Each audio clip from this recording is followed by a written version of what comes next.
few different ideas that we'll have to get through, including public offerings, red herrings, tombstones. You'll know what all of these mean by the time we're done. Unfortunately, there's a lot of rules going on in this section. You'll just have to get used to the idea first, and that'll make memorizing the specific lists a little bit easier. Let's start with the public offering or primary offering. These have to be registered with the SEC with a few exceptions, including government securities, government agencies, nonprofits are exempt. Corporate debt with a maturity of 270 days or less are also exempt. These are known as commercial paper and allow corporations to offer short-term financing inexpensively. Also intrastate offerings, which we'll go through a little bit later, and U.S. banks or trusts, small business investment companies, also exempt. The issuance goes through what's called an underwriting process with the help of an investment banker who facilitates with the issuer and offers distribution out into the market. The agreement between the issuer and the investment banker is known as the underwriting agreements. The different types of underwriting agreements are really how the risk will be distributed between the issuer and the investment bank. In a firm commitment, the underwriter takes all the risk, essentially acting as a principal in the issuance. In a best efforts agreement, they don't take any of the risk. They're just acting as an agent, and any shares are returned back to the issuer if they can't meet the price that they want. So just remember the agency versus the principal idea, and there's different kinds of features in these agreements as well. But the main thing is pay attention to the risk that each of the parties is undertaking. A syndicate is just a group of underwriters who work together on an issuance. There's a lead or managing underwriter and then part of the underwriting group, and together they make up the syndicate. This is to spread the risk and offer better distribution for the new issuance. The underwriting group can also contract with additional broker-dealers and who aren't part of the underwriting group, and those are the selling group. These are people who take a smaller commission but don't take any of the risk with the issuance either. There's two ways that the underwriting group can take the risk. The Western or divided account, in which each member of the underwriting group just has a risk for the shares that they're allotted to share. So we can think of this as a lone Western cowboy way to try to remember this, that each one has just an individual responsibility. And then there's the Eastern or undivided accounts, in which the entire group is going to take their proportional risk and responsibility for any shares that aren't sold. The underwriting spread is how the members of the selling group and the underwriting group get paid. They'll take a cut of the shares that are sold. In this example, the share price is $100, the spread is $7, and the proceeds going back to the issuer are $93. Now that $7 is spread a couple of different ways, beginning with the lead manager who gets a cut of every share that's sold. In this example, they'll get 20% of anything that's sold, so $1.40 for each share. Meanwhile, the underwriter, a member of the underwriting group, gets an underwriting fee, or their 20%, for any part that they're responsible to sell as well. Members of the selling group, which are not part of the syndicate, get what's called a concession fee. This is the commission that they get, or whoever sells the shares, get for selling those shares. The takedown is what a member of the underwriting group would get. This is the underwriting fee plus the concession fee, in this case 80% or $5.60 for selling the shares. The one way to remember this is using the acronym MUCT, the manager's fee, underwriting fee, concession fee, and then the takedown, which is a total of the two above it, the underwriting and concession fee. So you can see that the percentages go up as we go through the list. There are certain rules in order to protect consumers and also to control the shares that are being issued. There are something called an affirmative statement. in which the client is verified that they have the ability to take the risk of a new issue. The written or electronic statement saying this that's verified every 12 months, and then a record of that's kept for the past 3 years. And a restricted person cannot have a beneficial interest either. So one way to remember this is AWR, affirmative statements, written statements, and record of that statement. That's part of the new issue rule. A restricted person is defined under the new issue rule as really anybody associated with the equity issuance, including members of their immediate family as well. This can be the accountants, lawyers working to advise on it, anybody with that's part of the member broker-dealer or investment banks, and members of their family as well, and including anybody that has a 10% or greater ownership of a broker-dealer is automatically a restricted person.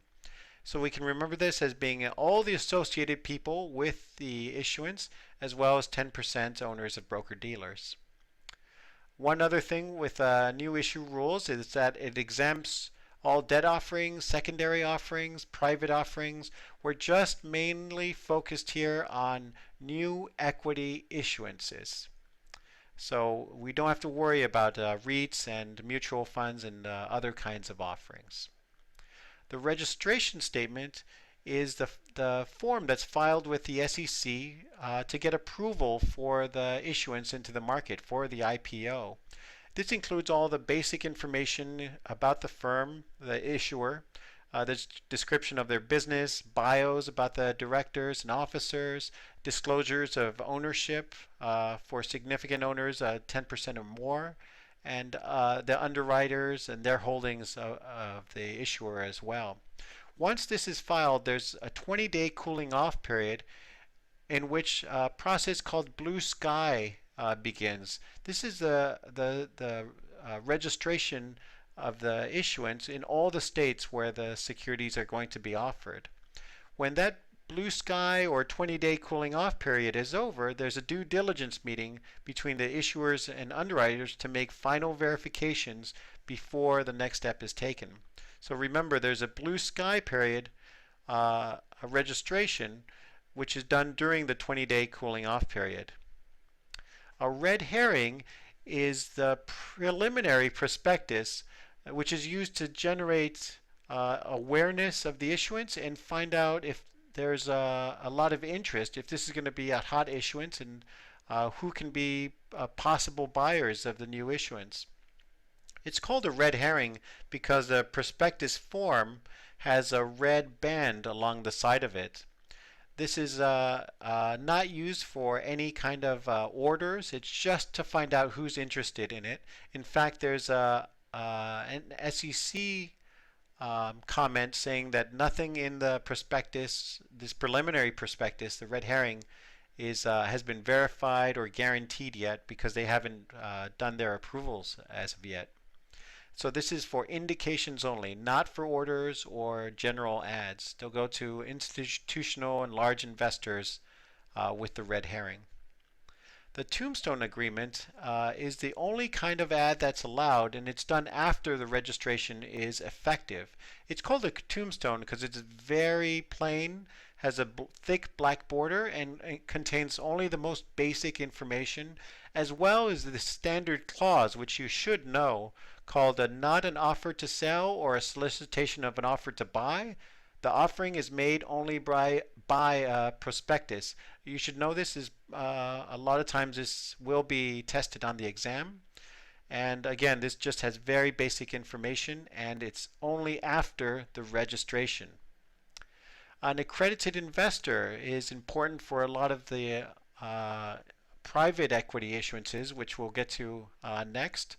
These are mainly large institutions, a lot of assets, and individuals with $200,000 or more of income, or $300,000 for joint filers over the past 2 years. Either that or $1 million of liquid assets, which means excluding your primary home. So we'll try to remember this by remembering that partnerships have to have greater than $5 million in assets. that individuals have to have greater than 1 million, and then 300 of income and 200 of income for the individual. So 5, 1, 300, 200. The SEC Rule 144 handles restricted, which means shares that have not been registered, private or companies that have not gone public, so they're private shares, or control stock. These are shares that are held by insiders in a company, so to control insider trading. So they have these types of holdings, these private shares and these insider shares have a lot of rules built around them. Now I won't go over all of these, but you should know these because they will be tested on the exam. Section, or I should say, Rule 144A is a different kind of exemption. This is for large institutions so that they can trade between themselves, and since they can bear a lot of risk and they don't have to register these shares and go through a lot of delay and cumbersome process when they're two very assumed to be sophisticated types of investors. So that eliminates the holding period, which would normally be the case for Rule 144 trades. QIB under Rule 144A is a qualified institutional buyer, which has $100 million or more of securities, not of their own company. It can be a domestic or foreign institution, but they do have to have audited financial statements. So this eliminates a lot of the delays that would occur if these large institutions had to register their private holdings and trade them between themselves. Rule 145 has to do with transfers of securities for certain types of transactions, mergers and consolidations. Now, the typical things like stock splits and reverse splits don't count. Those are normal type of corporate transactions. But these are still subject to the new holding periods, similar to Rule 144 restrictions. But shareholders who have public shares or registered shares are not affected by these restrictions at all. Finally, there's Rule 147. This is an exemption from registration for intrastate offerings. In this case, the issuer has 80% of their revenues, 80% of their assets, and will use 80% of the funds from the equity issuance within the states. In addition, all of the investors putting their money into this issuer have to have their principal residence within that same state. So if you meet all of these qualifications, you don't have to register with the SEC. And we can remember this easily with our three 80s, 80 for revenues, assets, and funds used in the state. And remember that all investors have to be in that state as well. A non-resident can buy after the issuance has been held for 9 months.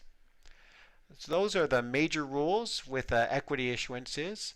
If you have any questions or comments, please feel free to email me at john@passingscorefinance.com, and good luck on your exam.